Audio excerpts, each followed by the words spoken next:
my wife and I opened up a gallery in Gastown called Moonbase, and we had a lot of room. And we had a gallery space, we had a studio space, and it allowed me to do whatever I wanted. I could paint 10 feet long. I could do three-dimensional, and it wasn't a problem. And I had my own space to show, which always worked out really well until somebody decided to have the Olympics, and everybody's rents went up, and they chased almost all of the artists out of Gastown. And so now I'm finding myself going from 1,500 square feet to maybe 50 square feet, if that. And the work went from big to small, and then in a way I just adapted to my own environment. It didn't really. It's not that I didn't want to paint small. They gave me a chance to try small because I never did paint really small.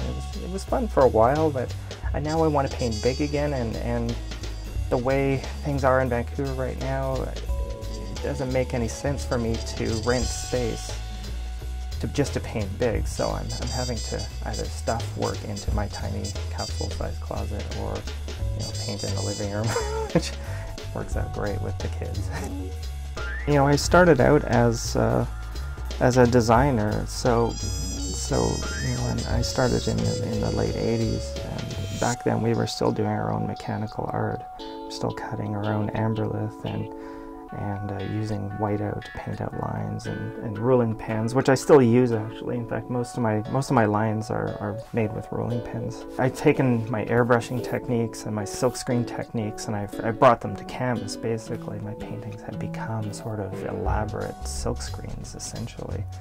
When I started art, I used to only paint for myself, and even when I look back in my back catalog, those pieces were my favorites because they were the most interesting, because they came out of the bottom, they didn't come out of the top. Everybody wants the top.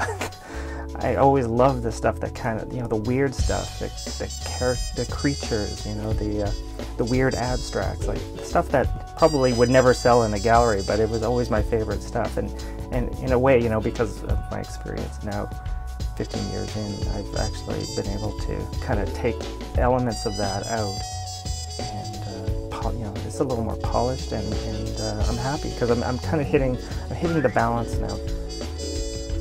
My favorite illustrator is my favorite illustrator. And Flora has always been my favorite. And so in a way, I've always been inspired by jazz records and cartoons from the 50s and 60s. I was a big Mary Blair fan, and those illustrators brought my characters to life. I looked at those things, man with two heads. Before I was painting, more linear work. Everything was really standard. I wasn't really experimenting that much. I wasn't really pushing my figures to the limits, and I think that just hit a note with me, and still to this day. I scrounge for great old record covers. I think that's been my biggest influence. I'm Mark Atomos Pilon, and I'm a painter, illustrator, and designer.